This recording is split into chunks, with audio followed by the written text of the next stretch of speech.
Para você que não veio em nenhuma das nossas mensagens, o nosso intuito é mostrar que ao entorno de Jesus existiam pessoas que muitas vezes não se aproximam de nós ou que nós não gostaríamos que se aproximassem de nós. Muitas vezes pessoas têm dito assim: eu não vou para a igreja, eu não vou me misturar com a igreja de Cristo, porque eu sou muito imperfeito. E muitas vezes a igreja tem dito para pessoas: não venha para cá, não se misture conosco, porque nós aqui somos mais perfeitos do que você. Então, nós conversamos na primeira semana sobre o leproso, um homem que era considerado altamente imperfeito. Ele era imperfeito em praticamente todas as áreas da vida, porém, em algum momento da sua história, ele decidiu se aproximar de Jesus.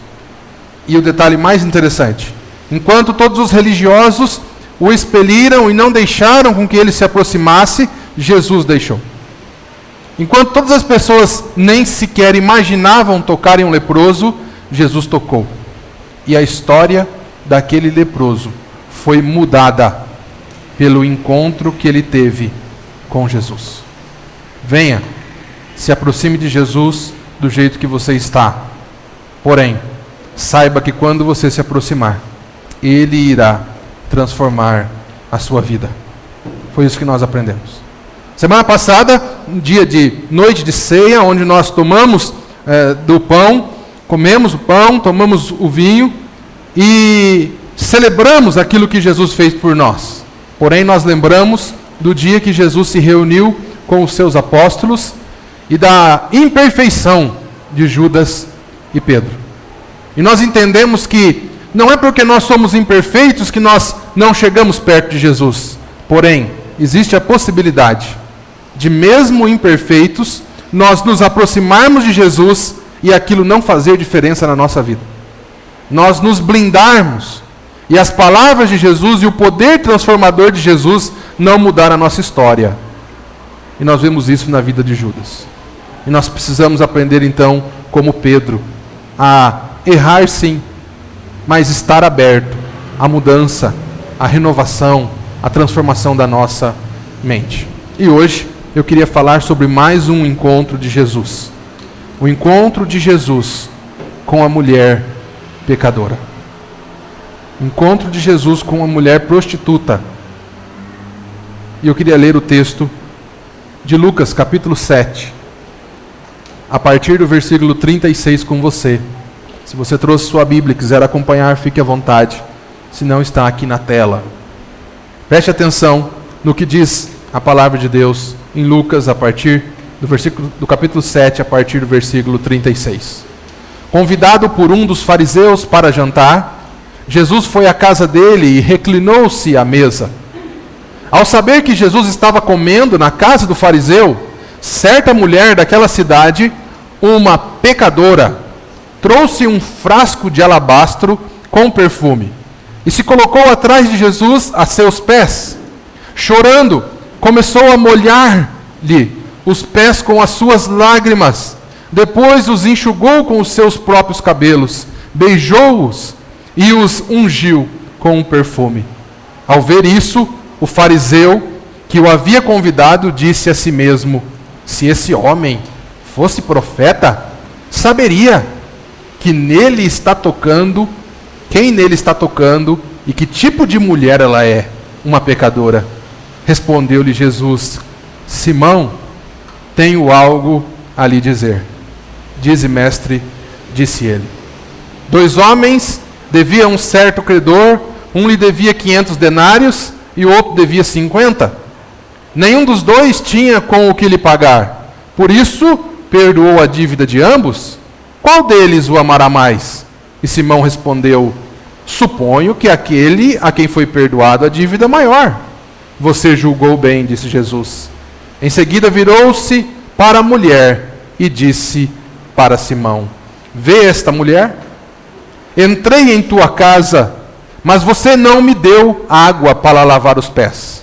Ela, porém, molhou os meus pés com as suas lágrimas e os enxugou com os seus cabelos. Você não me saudou com um beijo, Mas esta mulher, desde que eu entrei aqui, não parou de beijar os meus pés. Você não ungiu a minha cabeça com óleo, mas ela derramou perfume nos meus pés. Portanto, eu lhe digo, os muitos pecados dela lhe foram perdoados, pelo que ela amou muito. Mas aquele a quem pouco foi perdoado, pouco ama. Então Jesus disse a ela, seus pecados estão perdoados. Os outros convidados começaram a perguntar, quem é este que até perdoa pecado? Jesus disse à mulher, a sua fé a salvou, vá em paz.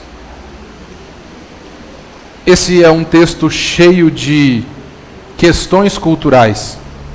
Se você não fizer um esforço para entender um pouco da cultura, provavelmente nós teremos dificuldades de entender o que esse texto está querendo dizer.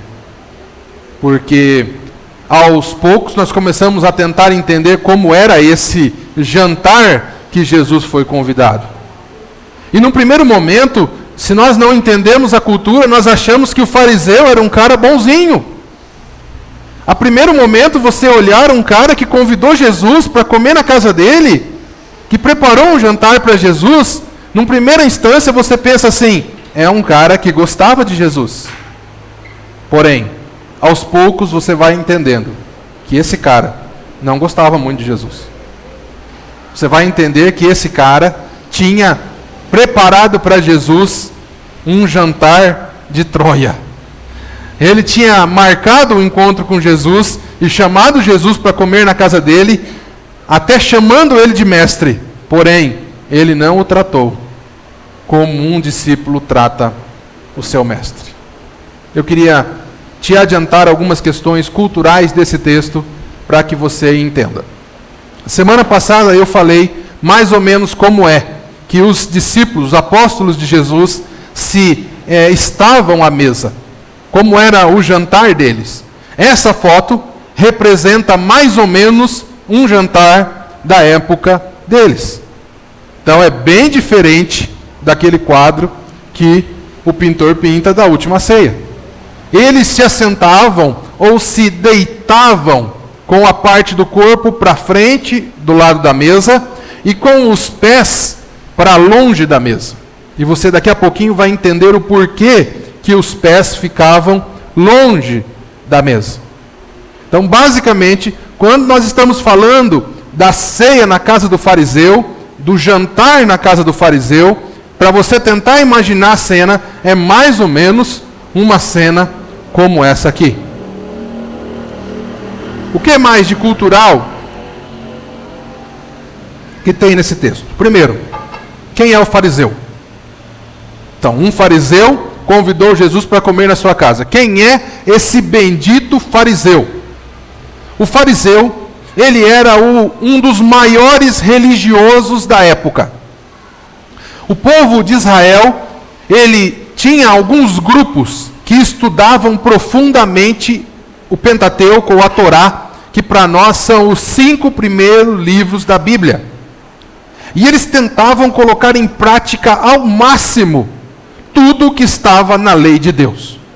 Em outras palavras, os fariseus eram profundamente estudiosos da Bíblia da época e eles eram profundamente praticantes. Eles tentavam praticar em tudo. Para não correr o risco de errar, eles até aumentavam um pouco aquilo que eles tinham que fazer. E eles estavam, de alguma forma, tentando montar situações para que Jesus caísse em desgraça e fosse preso ou morto. Eles defendiam tanto a lei de Deus que eles não reconheceram a vinda do próprio Deus.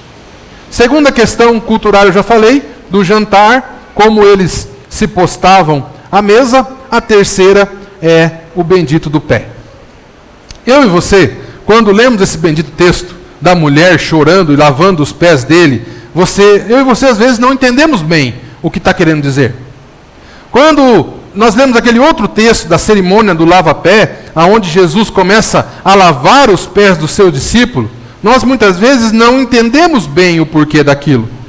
Preste atenção, naquela época eles não tinham carro.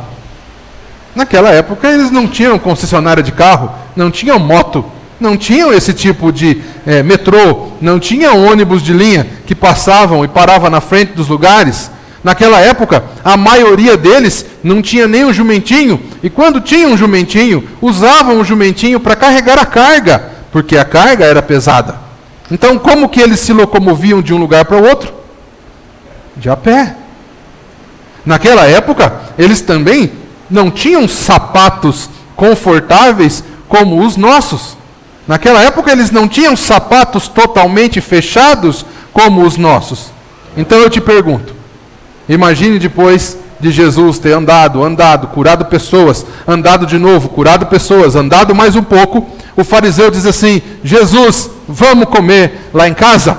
Jesus provavelmente estava com fome, junto com os seus discípulos, e fala: vamos lá para a casa dos fariseus. Eu sei que ele vai querer me pegar, mas não tem problema, nós vamos usar isso para a glória de Deus. O que acontecia na casa de um bom homem quando chegava uma visita? O que acontecia quando as pessoas iam ao templo? Tinha um local separado com algumas talhas de água e aonde se lavava os pés, porque o pé era aquilo mais sujo do ser humano. Por isso que Jesus, quando se reúne com os seus discípulos, ele faz a cerimônia de lavar os pés dos seus discípulos. Por quê? Porque ele estava querendo ensinar aos seus discípulos o que é servir. Sabe quem, na casa dos mais ricos, sabe quem lavava o pé do convidado? Era o escravo. Porque era uma função suja, era uma função, uma baixa função, era uma função sem valor. Então, quem lavava os pés do convidado quando chegava para purificar-se era o escravo. Então, daí você vai começar a entender o que essa mulher está fazendo com Jesus. E também você vai começar a entender o que o fariseu não fez com Jesus. A pecadora. Meu querido, quem era essa bendita pecadora? Ou até encontrar Jesus, a maldita pecadora. Preste atenção. A Bíblia diz que ela era uma mulher conhecida na cidade toda como a pecadora. Sabe aquela história de cidade pequena? Já morou em cidade pequena? Está todo mundo conversando aqui, aí começa a passar alguém na rua, e eles dizem assim: ih, esse aí é o pecador. Porque a fama dela era conhecida na cidade. E normalmente, quem eram as mulheres daquela época chamada de pecadora? Eram as prostitutas. Então, os estudiosos acreditam que essa mulher, quando se diz a pecadora, está querendo dizer a prostituta, a mulher da vida, aquela que ganha a vida com o seu corpo, dormindo com homens. Então, essa mulher é a que se aproxima da casa do fariseu. Diz a Bíblia que ela ouviu falar que Jesus estava na casa de fariseu. Provavelmente esse não é o primeiro encontro dessa mulher com Jesus. Provavelmente essa mulher já estava em torno da multidão e já vinha ouvindo a Jesus por um tempo. Provavelmente os ensinamentos de Jesus já haviam impactado essa mulher. Porque ela, ao saber que Jesus estava na cidade e que Jesus estava naquela casa, ela se dirige até lá, para quem sabe ouvir mais um pouco do Mestre e prestar essa homenagem, essa mostra da transformação daquilo que vinha acontecendo na vida dela. Outra questão que me chama a atenção nesse texto é o bendito do choro. Meu querido, você já chorou? Olha para a pessoa que está do seu lado, me ajuda aí. Olha se ele tem cara de chorão ou de chorona. Eu fui sempre chamado, depois que eu me converti, de o chorão. Sempre chorei muito. Até peço desculpa, Edgar, porque às vezes começo a cantar música assim, cara. Eu entro na história da música e aí eu esqueço que eu tinha que trocar o PowerPoint. Aí eu falo para o Edgar, me desculpa, porque eu sei que eu tinha que ter trocado o PowerPoint, mas eu comecei a cantar a música e esqueci que eu tinha que trocar o PowerPoint. Então, A Bíblia diz que essa mulher, e me chama a atenção isso, ela chega ao ponto de lavar os pés de Jesus com suas lágrimas. Querido, querida, para lavar os pés de alguém com as suas lágrimas, mas não foi pouco choro, não. Vem comigo. Não foi uma engasgadinha daquelas, não. Essa mulher chorou copiosamente. E eu fico pensando comigo, o que será que passava na mente dessa mulher enquanto ela chorava? Não era o simples fato dela estar diante de Jesus que o fazia chorar daquele jeito. Provavelmente, enquanto aquela mulher estava aos pés do Senhor Jesus, ela começou a lembrar-se de tudo o que ela passara em sua vida. Provavelmente, ela deve ter lembrado dos primeiros dias dela, do porquê que ela entrou nessa vida. Provavelmente, ela começou a lembrar como que os familiares delas a tratavam, porque ela, aquela mulher. Ela provavelmente começou a lembrar de qual era a cara das pessoas da cidade faziam para ela quando ela entrava no mini mercado da cidade ou quando ela ia comprar um lanche no McDonald's ou no Subway de Jerusalém. Meu querido, eu não sei o que passava na cabeça dessa mulher quando ela estava aos pés de Jesus, mas eu vou dizer algo para você. Provavelmente ela lembrava de sua história. E a história dela a fazia chorar. Você conhece pessoas que quando lembram de sua história choram? Você conhece pessoas que têm motivo de chorar quando lembram de sua história? Essas pessoas, elas podem se aproximar de Jesus. Elas são bem-vindas aos pés do Mestre Jesus. Por último, ou por penúltimo, o beijo. Por que Jesus diz para o fariseu, você não me beijou quando eu entrei na sua casa? Porque era costume de um discípulo ou de alguém que se colocava abaixo do outro cumprimentar o mestre com um beijo na mão. E também era costume você cumprimentar aqueles seus amigos com um ósculo santo, como um beijo no rosto. Algumas comunidades, mesmo aqui no Brasil, praticam o ósculo santo para cumprimentar o irmão. Mas Jesus diz, você, fariseu, eu entrei na sua casa, eu me sentei aqui à mesa e nós estamos comendo, e você não me beijou. O fariseu chamava Jesus de mestre, porém, não tinha atitudes que mostravam que Jesus era o seu mestre.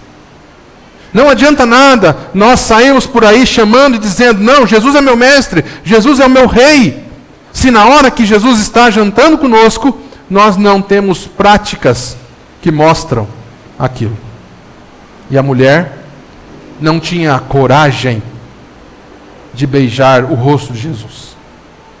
A mulher pecadora, ela não tinha coragem de beijar a mão de Jesus. Então ela se limitou a expressar o seu amor de Jesus da forma mais difícil que seria, beijando os pés de Jesus. E por último, o perfume. Diz a palavra de Deus que ela se aproxima de Jesus com um vaso de alabastro. Eu vou tentar explicar para você o porquê que uma mulher daquela tinha um vaso de alabastro. Alabastro é uma pedra, é uma matéria utilizada para fazer o vasinho. Um vasinho bonitinho. E a história diz que as prostitutas, elas andavam com um vasinho desse amarrado no pescoço, entre os seus seios. Primeiro, para quê? Para deixá-la perfumada. Afinal de contas, o trabalho dela necessitava daquilo. Então, ela era como assim, ela trabalhava, ganhava o seu dinheiro e comprava perfume para colocar no vasinho de alabastro. Porque daqui a pouco ela ia encontrar um outro homem. E logo que ela encontrasse um outro homem, ela precisava estar cheirosa novamente. E ela deixava aquele vasinho aqui, para que aquele vasinho tornasse ela perfumada e pronta para a prática da prostituição.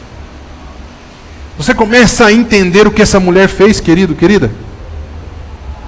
Ela, diz a Bíblia, que quebrou o vasinho de alabastro dela, que derramou o vasinho sobre os pés de Jesus.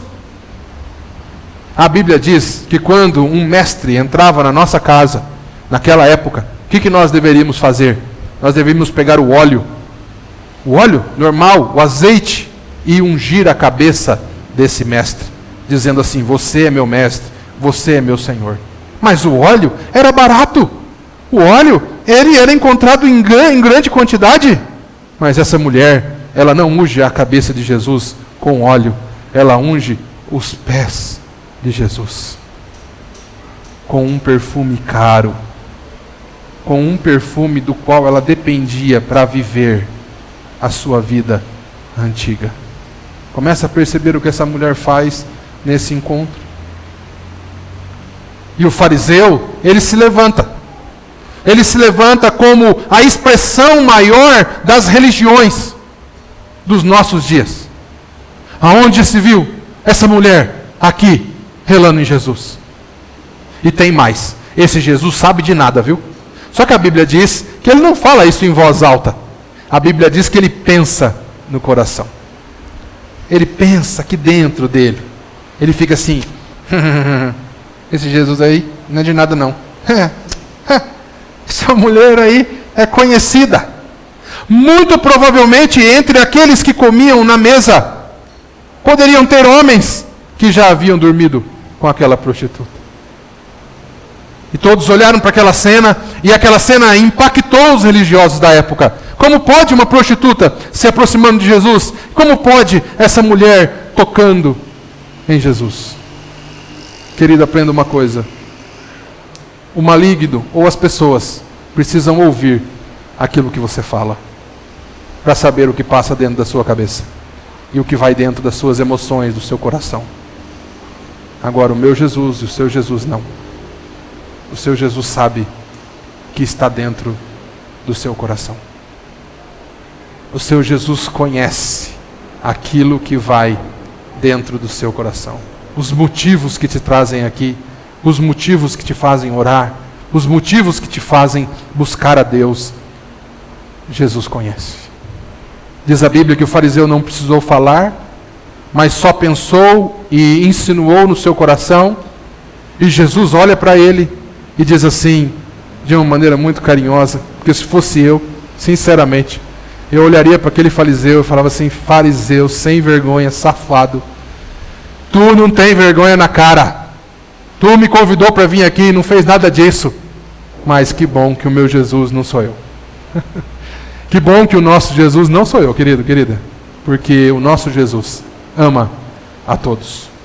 E Jesus começa então a contar uma parábola, uma das suas muitas parábolas, das suas histórias, para tentar ensinar aquele povo alguma coisa.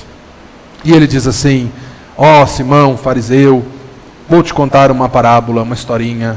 Tinha um homem que ele tinha 2 devedores.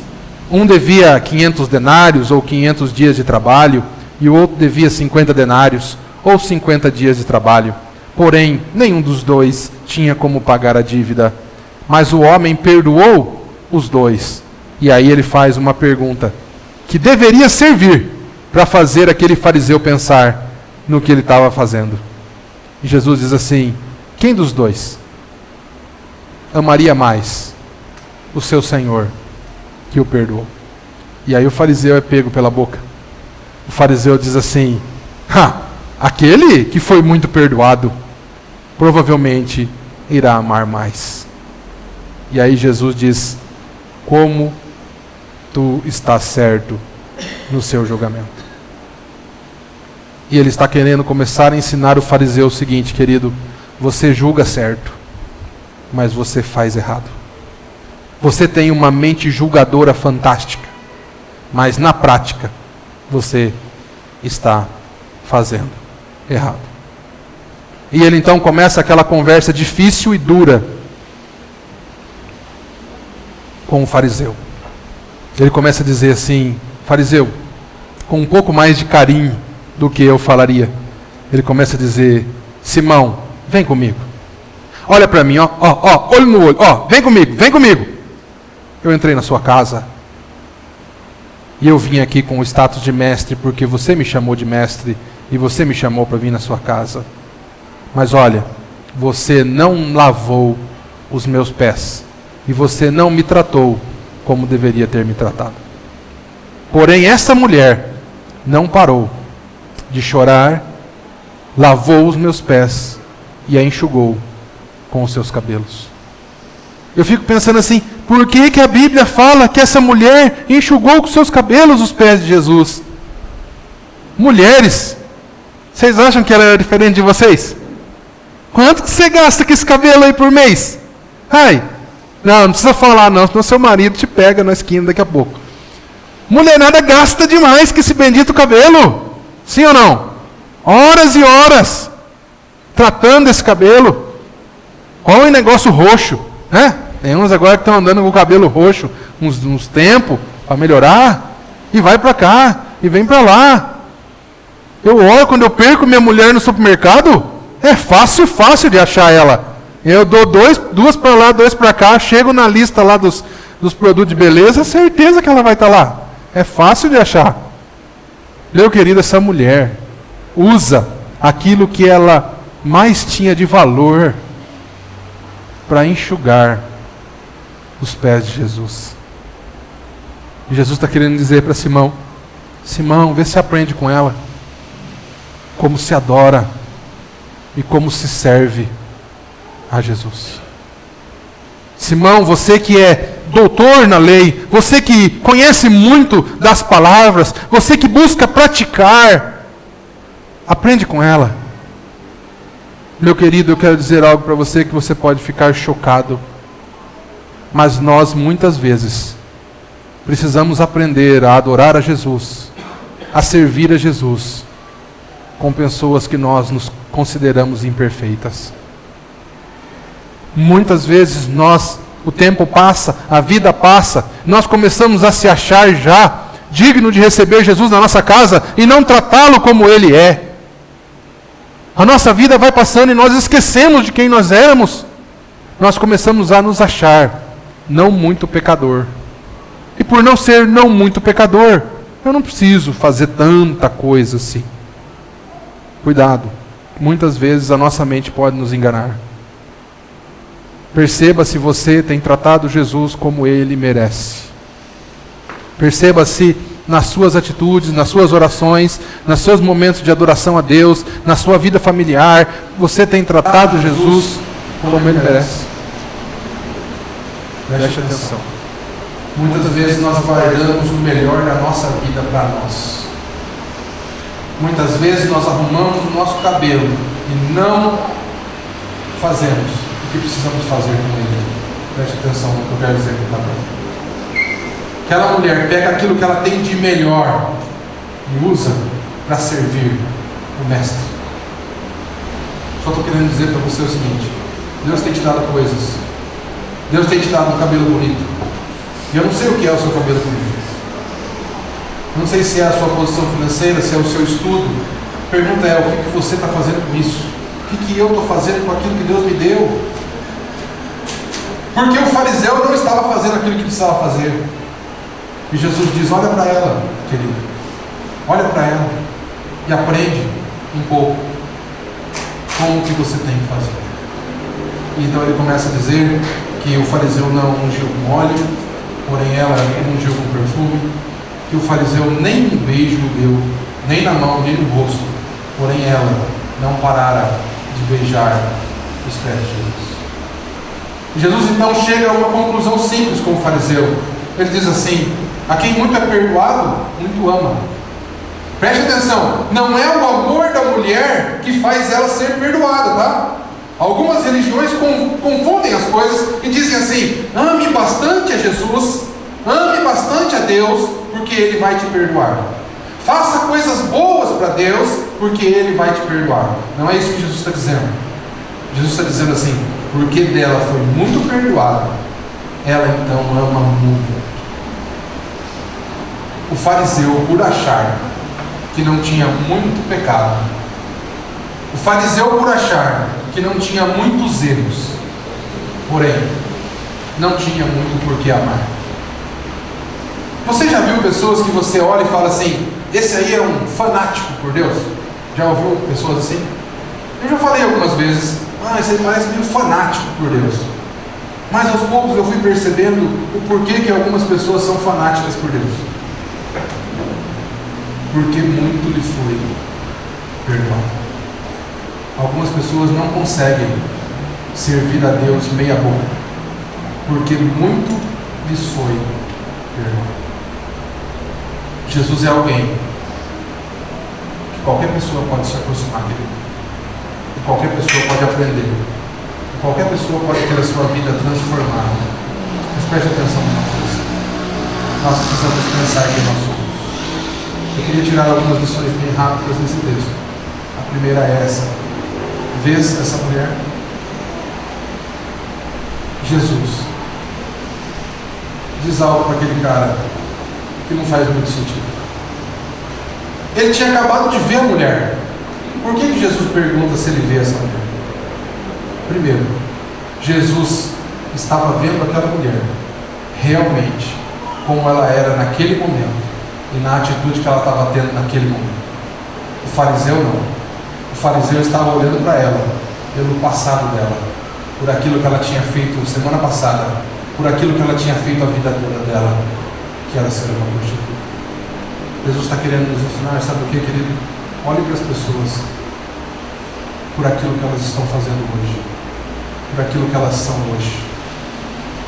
Que eu conheço de pessoas que começaram a se aproximar de Jesus, mas por causa do julgamento nosso, se afastaram de novo. Aprenda a olhar as pessoas por aquilo que elas são. Jesus, quando olha para nós, olha por aquilo que nós somos. Pecadores, sim, necessitados do perdão. O fariseu não olhava para aquela mulher como uma mulher necessitada do perdão. Algumas pessoas já conversaram comigo e sempre ouviram e ouvirão essa frase: ah, mas você viu o que ela fez para mim? Você viu o que ele fez para mim? Eu sempre falo uma coisa, eu falo: querido, ele que fez isso, ela que fez isso, é uma alma carente de Deus. É uma alma carente de Deus. E uma alma carente de Deus está sujeita a fazer qualquer coisa. Uma alma carente de Deus está sujeita a fazer de tudo para preencher essa carência. Segunda coisa: alguns acham que devem pouco, outros sabem que são grandes devedores. Pergunta para mim, Fernando, qual deles você é? Porque você já fez teologia, você prega lá no domingo e você dirige uma igreja. Quem sabe, Fernando, você não se acha alguém que deve pouco. Afinal de contas faz tanta coisa, afinal de contas tira do seu tempo para ajudar as pessoas. Querido, tem uma coisa que eu nunca posso perder na minha memória: eu sou um grande devedor diante do meu Deus, e não tem nada que eu faça que tire essa condição do ser humano. Todas as vezes que eu deixar de entender que eu sou um grande devedor diante de Deus, eu não preciso de Jesus para me salvar, eu não preciso de Jesus para me perdoar, eu não preciso de Jesus para mudar a minha vida e me transformar em alguém melhor. O problema do fariseu qual era? Ele começou a se achar alguém que não devia tanto assim para Deus, ou que devia menos do que aquela mulher. Meu querido, a dívida do ser humano não está no que ele faz. Anota isso na sua cabeça. A dívida do ser humano não está no que ele faz. A dívida do ser humano está em como ele pensa a vida. Eu quero viver a vida perto de Deus, ou eu quero viver a vida longe de Deus? É claro que a maneira como nós pensamos a vida naturalmente vai descer, e nós vamos ter as nossas atitudes baseadas na maneira como nós pensamos. Por isso, eu já falei aqui, não vou parar de falar. O Silvio me ensinou. O Silvio é professor de autoescola, e um dia eu perguntei para ele, fala: Silvio, as pessoas falam tanto, eu me converti. Então me explica, o que é conversão? E se ele estivesse aqui, ele diria o que todos vocês, muitos de vocês já ouviram: conversão é o quê? Mudança de direção. Aí eu falo: Silvio, tem gente falando errado. Porque tem gente que fala assim: eu me converti. Aí você pergunta: o que aconteceu? A pessoa fala assim: mudei de igreja. Meu querido, isso aí não está na história não, cara. Mudança de igreja não é conversão não. Você pode mudar de igreja e continuar indo para o mesmo caminho. Conversão é mudança de direção. Antes eu era um pecador, e o salário do pecado é a morte, e Deus é um bom pagador. Então eu pequei e eu vou receber o meu salário. A morte não é um mal que Deus quer fazer para você, querido. A morte é só uma continuidade do projeto que o ser humano escolheu. Eu estou indo com o meu carro na estrada que leva para a morte. Porém, Jesus se apresenta para mim. O Evangelho, sabe o que significa Evangelho? Se não sabe, anota aí. Evangelho é as boas novas. Sabe aquele menininho de antigamente que ficava na esquina gritando assim: extra, extra, extra, olha as notícias de hoje, olha as notícias de hoje. É mais ou menos isso o papel do cristão ou do evangelista. É contar as boas notícias para o ser humano. Quais são as boas notícias? Nós estávamos, todo ser humano, andando, alguns mais rápidos do que o outro, na estrada que vai para a morte. Porém, Jesus nos deu uma possibilidade de conversão.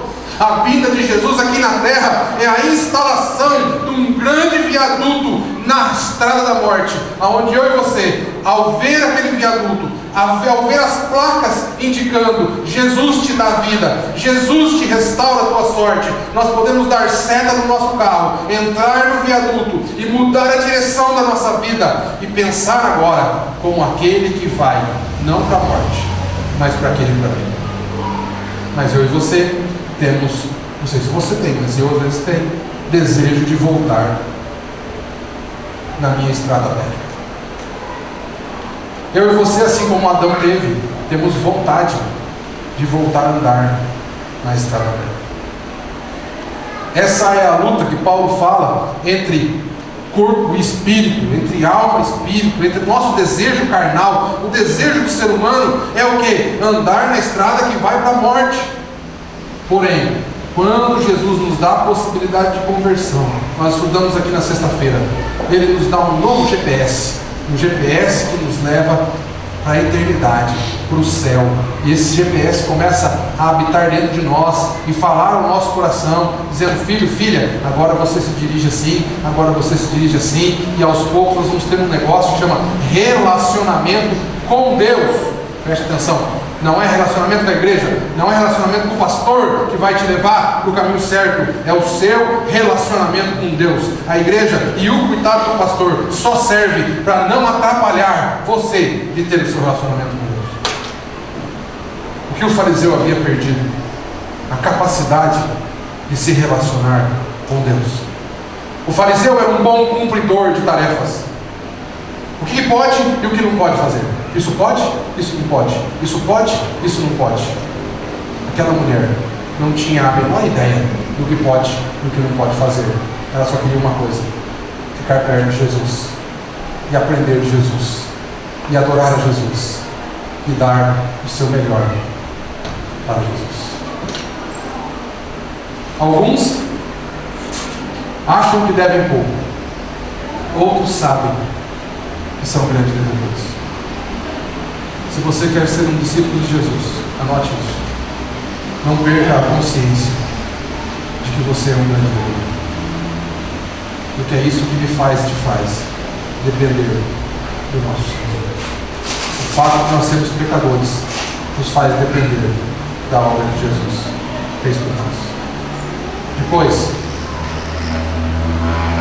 que o seu choro se transforme em serviço. A mulher conseguiu transformar a história da vida dela, a trágica história da vida dela, em algo útil. Você tem uma história difícil? Você foi maltratado pela sua família? Você foi pisoteado por alguém que você amava? Você passou fome? Você passou dificuldades? Você entrou por caminhos errados que você não queria entrar? Você tem a oportunidade, ao se aproximar de Jesus, de transformar isso em serviço, tornar isso útil para a glória de Deus. Jesus precisava ter os seus pés lavados. Pessoas hoje à sua volta precisam de ter os seus pés lavados. Transforme a sua dor em algo útil para o Senhor. Eu converso com pessoas, as pessoas às vezes têm histórias difíceis, querido. Eu nunca imaginei ouvir histórias como eu tenho ouvido nos últimos dias. Histórias duras, histórias de luta. E eu vejo muita dificuldade nessas pessoas em largar essa história. Eu tenho sido levado por Deus a ensinar essas pessoas a não esquecer a história, mas a usar essa história no serviço, e tornar essa história útil para o reino de Deus. A Bíblia diz assim que todas as coisas cooperam para o bem daqueles que amam a Deus, para que eles cumpram o seu propósito de se parecer cada vez mais com Cristo. Deus não queria que a sua história fosse tão triste assim. Deus não queria que a história da mulher prostituta fosse tão triste assim. Mas Ele pode usar a sua história e transformá-la em algo útil para o reino de Deus. E aquilo que você lembrava e era dor, agora servirá para lavar os pés de Jesus. Se você tem uma história triste, se você tem uma vida difícil, pense nisso, na possibilidade de, ao se aproximar de Jesus, transformar isso em algo útil para o reino de Deus. Sirva ao Senhor com a sua história. Amém?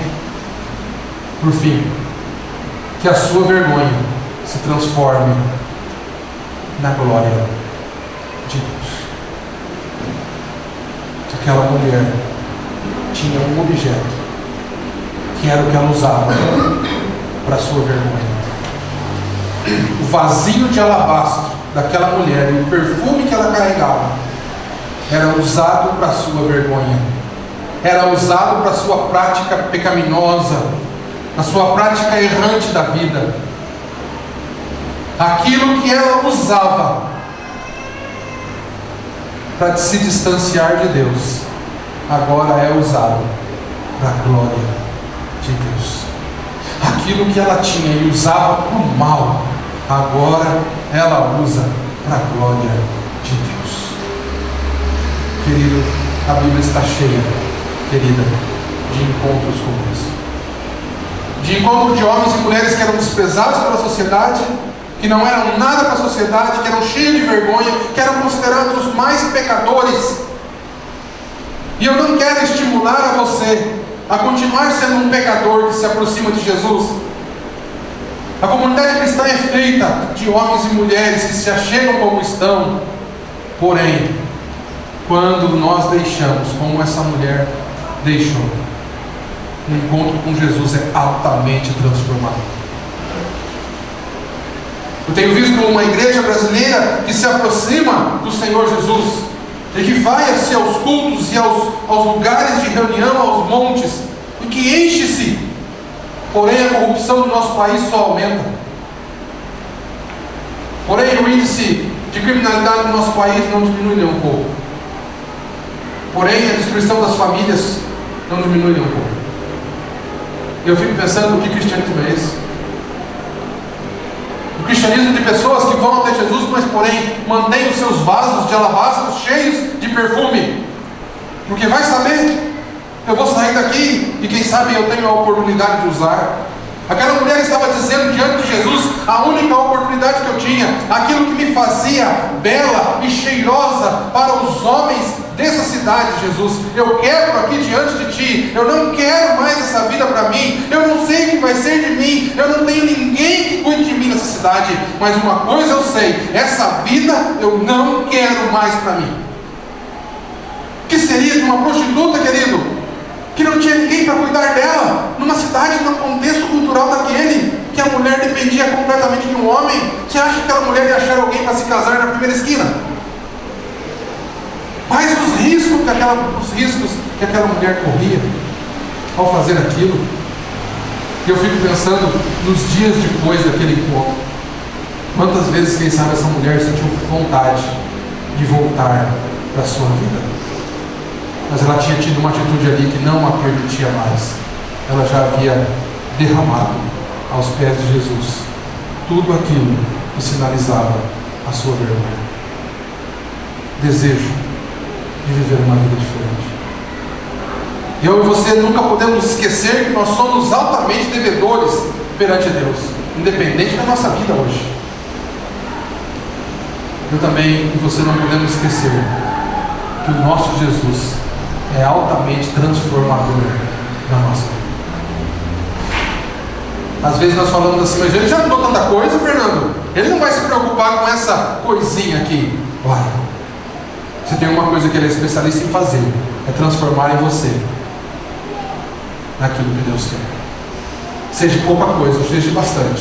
Se você deixar, ele vai te transformar num marido melhor, numa mulher melhor, num ser humano melhor para a nossa sociedade, num pai melhor, num filho melhor, num namorado melhor, num noivo melhor.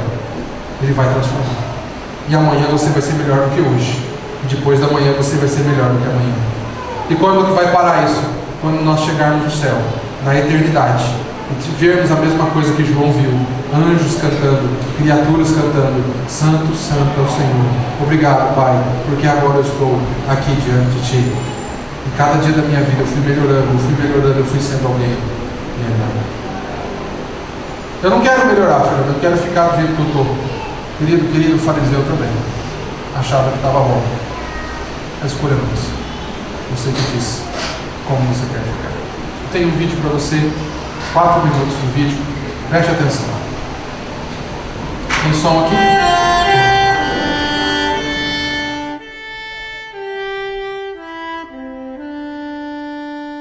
Eu me senti um lixo. A escória da sociedade. 2 estranhos que só tinham em comum o vício pelo crack e tudo que ele traz de pior. Minha vida se resumiu somente na prostituição, no roubo, no tráfico e crack. Eu cheguei a ficar 3 meses com a mesma roupa no corpo, 3 meses sem tomar banho. Uma vez eu encontrei uma caixa de geladeira e eu dormi dentro dessa caixa de geladeira. Eliane, 30 anos, Lodemir, 39, são mineiros. Cada um veio para São Paulo por um motivo. Mas no fim, os 2 acabaram no mesmo lugar, a Cracolândia. O final da caminhada do usuário de droga é conhecer a Cracolândia. Todos querem conhecer a Cracolândia. Parece uma balada, né? Uma balada, uma rave. O caminho para sair desse mundo não é fácil.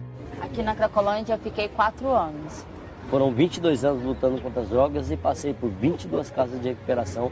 Depois de tantos anos usando drogas, depois de morar 6 meses aqui na Cracolândia, o Lodemir decidiu tentar mais uma vez abandonar o vício. Aceitou a ajuda de 2 voluntários de um projeto que resgata dependentes químicos das ruas. Eu falei, ou é agora ou eu morro já de uma vez nas drogas.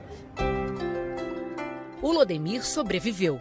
Quando teve alta, voltou para as ruas da Cracolândia. Só que agora para ajudar. Bom dia, bom dia. Filho, vamos levantar para começar o dia? Pode abrir. Esse é o nosso trabalho do dia a dia. E foi nesse trabalho de voluntário que o caminho do Lodemir cruzou com o da Eliane. Primeira vez que vocês se viram foi onde? Eu estava aqui nessa porta e ela estava lá do outro lado da rua. E ele foi o único que agachou ali, conversou comigo. E aí foi onde que eu vi a diferença. Ele queria oferecer tratamento. Depois de 1 ano, ela aceitou. E enquanto passava pelas casas de recuperação, Eliane não conseguia esquecer o homem que estendeu a mão para ela. Toda vez que eu pensava em poder abraçar ele, em poder ficar com ele, assim, me dava um negócio assim no coração, sabe? Eu ficava que nem adolescente de 15 anos. Mas aí vocês começaram a se falar pela internet. Eu falei pra ele que eu queria casar com ele. Eliane estava em tratamento no Rio de Janeiro. Quando ela recebeu alta no ano passado, Lodemir estava lá para receber a mulher que até então só tinha namorado pela internet. Aí eu cheguei na rodoviária, ele não me deu bom dia, nem boa tarde, nem nada. Ela não falou nada, eu não falei nada, eu abracei ela e... Ele simplesmente me beijou. 8 meses depois, eles já estavam vestidos assim. O casamento, em março deste ano, foi na sede do projeto que acolheu Lodemir e Eliane. Eu os declaro marido e mulher. Pode deixar sua esposa.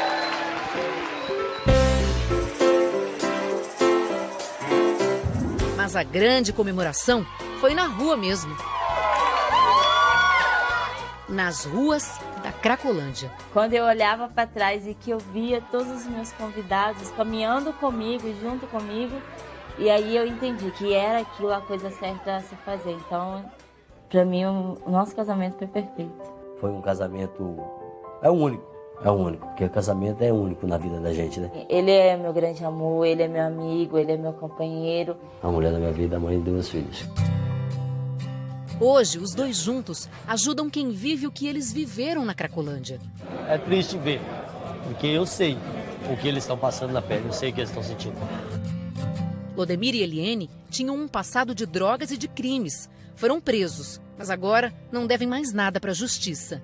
Ele ganha R$600 do projeto para ser missionário. O casal mora numa casa emprestada. Hoje tem fartura na mesa e um cantinho confortável para esquecer aquela época de papelão e chão sujo. Antes eu limpava uma rua, uma calçada, para tirar um lixo para me deitar. É maravilhoso poder estar aqui. Eu não troco essa vida mais de estar junto com o meu esposo, de estar preparando as coisas para ele, esperando ele chegar do trabalho com alegria no rosto, do que voltar à vida que eu tive antes. É muita felicidade que a gente tem. Essa é uma reportagem do Fantástico, do ano passado, a respeito do projeto Cristolândia, que alguns irmãos começaram ali na Cracolândia. Eles alugaram um espaço, começaram a servir aqueles homens e aquelas mulheres. Eu fico pensando, o que é preciso para ser cristão? O que é preciso para ser servo de Deus? Pensando a Deus, o Senhor usa hoje um cara que usou droga há 22 anos. Não sou nada, Senhor. Minha vida em nada se parece com esse rapaz. Por mais que o Senhor me use, eu nunca vou conseguir ser usado como ele. Nunca vou conseguir te amar como ele te ama.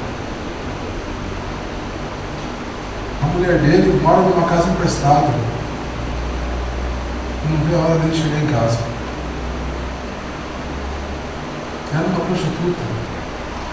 O que Deus pode fazer na vida de um ser humano, querido? O que Deus pode fazer na minha vida e na sua vida?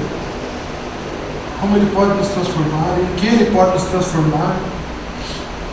Como você pode ser bênção na mão do Senhor, querido? Como que você pode se transformar em um instrumento na mão do Senhor? Como que a sua vergonha pode se transformar em glória de Deus? Como que aquilo que aconteceu na sua difícil história pode se transformar em serviço para o reino de Deus?